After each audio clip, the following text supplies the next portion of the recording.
मित्रांनो, स्वाभिमान शोध अस्तित्वाचा या मालिकेच्या आजच्या भागामध्ये सुपर्णा खूपच खुश असते। ती देवाचं नाव घेऊन घरभर धूप जाळत असते। त्याच वेळी तेथे विभावरी येते आणि विभावरी काय झाले विचारते। आज तुमचा मूड खूपच छान दिसतो, तेव्हा तू राहू दे, आज मीच सर्व करणार आहे असं सुपर्णा आनंदातच सांगते। तेव्हा आज कुठला सण तर नाही ना याची भीती विभावरीला वाटते। तेव्हा सुपर्णा सांगते की आज आपल्या घरासाठी खूप आनंदाचा दिवस आहे, कारण पल्लवी नावाचं शांतनूच्या डोक्यातून भूत कायमचं जाणार आहे। शांतनूला दिलेली मुदत आज संपत आहे। पल्लवीवरचं प्रेम तो सिद्ध करू शकला नाही, तर आज सर्व माझ्या म्हणण्याप्रमाणेच होणार, म्हणूनच मी आज खूप खुश आहे। तेव्हा विभावरीला खूपच टेन्शन येतं, तर सुपर्णा पुन्हा धूप जाळत असते। तेव्हा विभावरी मनातल्या मनात विचार करू लागते आणि बोलते की शांतनू आणि पल्लवीचं एकमेकांवर खूप प्रेम आहे, ही गोष्ट मला माहीत आहे। त्या दोघांमधील सर्व अडथळे दूर होऊ देत आणि त्या दोघांचाही संसार सुखाने होऊ देत अशी प्रार्थना ती देवाकडे करत असते। दुसरीकडे गौरव नंदिताजवळ डबा मागत असतो। तेवढ्यातच नंदिता तेथे येते आणि त्याला डबा देते। गौरव जायला लागतो, तेवढ्यातच पल्लवी तेथे येते। तेव्हा गौरव पुन्हा वेड्यासारखं करू लागतो आणि पल्लवीला पाहून बोलतो, आज तर आमचं भाग्य उजळलं, कारण सकाळी सकाळी एवढ्या गोड माणसांचं दर्शन झालं। आज दिवस माझा खूपच गोड जाणार। तेव्हा पल्लवी आतमध्ये जायला निघते, तर गौरव मध्येच हात ठेवतो आणि तिला अडवतो। पल्लवी त्याला रागातच बोलते, तुम्ही जरा बाजूला सरा, मला आतमध्ये जाऊ द्या। गौरव अजूनच तिच्याजवळ जातो आणि तू रिक्वेस्ट कर ना असं पल्लवीला बोलतो। तेव्हा पल्लवी काहीच बोलत नाही। तेव्हा गुपचूप गौरव हात मागे घेतो, तर पल्लवी लगेच आतमध्ये जाते। पल्लवी आतमध्ये जात असताना गौरव तिच्याकडे वाईट नजरेने पाहतो। आजचा दिवस खूपच छान जाणार या विचाराने तो खूप खुश असतो आणि नंदिताला मी लवकर नंदिता येईल असं म्हणून लगेच तेथून जातो। पल्लवी आतमध्ये येते, तर नंदिता काम करत असते। पल्लवी लगेच तिच्या हातातून काम बाजूला ठेवते, स्वतःचा डबा नंदिताला खायला देते। तेव्हा नंदिता सांगते, आजकाल जास्त वेळ उभं राहिलं ना पायात खूप गोळा येतो, तेव्हा मी एक बाई कामाला ठेवेल असंही ती पल्लवीला सांगत असते। त्यावेळी पल्लवी ठीक आहे बोलते आणि तू आईला ही बातमी सांगितली का? कारण तू आईला जर ही बातमी सांगितली आणि आईने जर तुला तिकडे राहायला बोलवलं तर खूप बरं होईल, काही दिवस या माणसाच्या त्रासापासून तरी मुक्तता मिळेल, असं म्हणून आपण आईला आत्ताच फोन करूयात असं बोलते। तेव्हा नंदिता लगेच तिच्या आईला फोन करते। तेव्हा नंदिताचे बाबा फोन उचलतात। ते नंदिताला जरा उद्धटपणेच विचारतात, काय झालं, तू कशाला फोन केला? तेव्हा नंदिता अगोदर काही बोलत नाही। तेव्हा ती आई कुठे आहे असं विचारते। तेव्हा तिचे बाबा सांगतात की ती कामात आहे, तू तिला नंतर फोन करू शकतेस। तेव्हा काय काम होतं मी तिला सांगतो असं नंदिताचे बाबा विचारतात। तेव्हा नंदिता सांगते की मी आई होणार आहे, परंतु दगडाला पाझर फुटत नाही।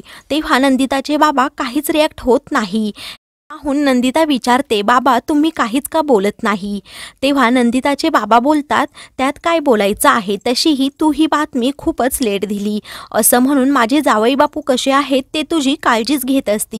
अजिबात तू इकडे येण्याचा विचार करू नको, कारण पुण्यामध्ये चांगल्या सोयी सुविधा आहेत, उगीच आमच्या डोक्याला ताप नको, बाळणपण तिकडेच कर।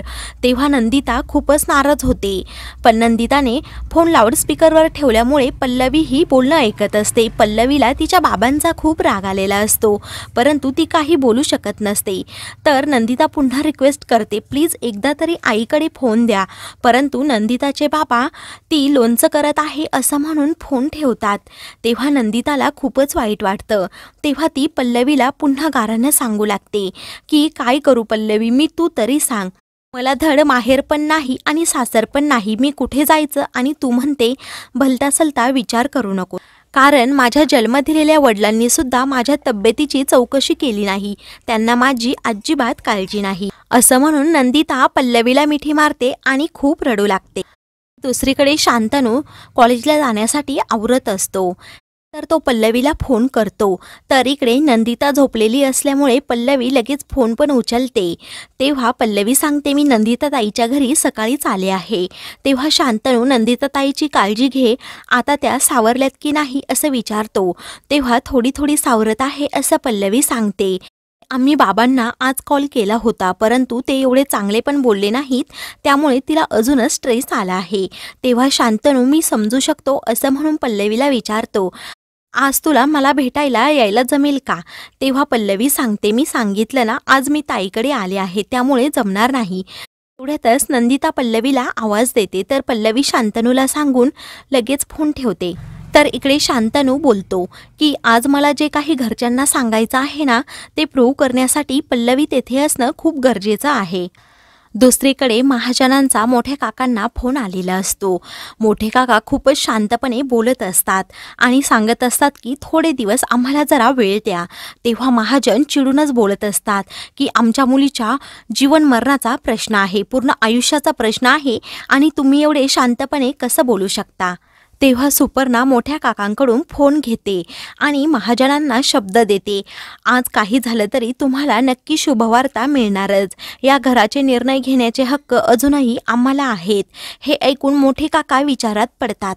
तर महाजन बोलतात की असं झालं तर ठीक आहे, आम्ही पण त्या बातमीची वाट पाहत आहोत. त्यानंतर मोठे काका सुपर्णाला बोलतात की एवढ्यात सांगायची तुला काही एक गरज नव्हती, एवढा कॉन्फिडन्स आहे का तुला?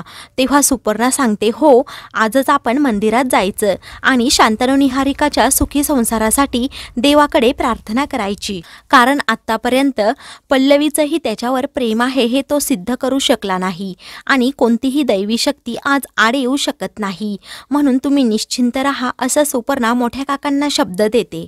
दुसरीकडे शांतनू खूपच टेन्शनमध्ये असतो. त्याला सुपर्णाचं बोलणं आठवत असतं की आज काहीही करून पल्लवीचंही तुझ्यावर प्रेम आहे हे सिद्ध करून दाखवायचंच. तेवढ्यातच प्रभाकर सर तेथे येतात आणि तू एवढा काळजीत का दिसतो असं विचारतात, परंतु शांतनू काही सांगत नाही. प्रभाकर सर पुन्हा त्याला थांबवतात आणि तू मला असा टाळून जाऊ शकत नाही, तुझ्या मनात नक्की काहीतरी चालू आहे ते मला सांग. तेव्हा शांतनू सांगतो की मोठ्या आईने मला मुदत दिली होती 15 दिवसांची, ती आज संपत आहे, मला खूप टेन्शन आलं आहे. तेव्हा प्रभाकर सर त्याला सांगतात की तुझं प्रेम पल्लवीवर आहे आणि तिचंही तुझ्यावर आहे हे मला चांगलंच माहीत आहे. शांतनू पूर्णपणे गोंधळून जातो. तेव्हा प्रभाकर सर त्याला सांगतात की तू फक्त तुझ्या मनाचं ऐक आणि तुझ्या मनाप्रमाणेच कर. तेव्हा हे ऐकल्यावर मात्र शांतनूला खूप मोठा धीर येतो. शांतनूचा चेहरा अगदी फुलासारखा खुलतो. तर प्रभाकर सर त्याला किस करतात. शांतनू रूमच्या बाहेर पडतो.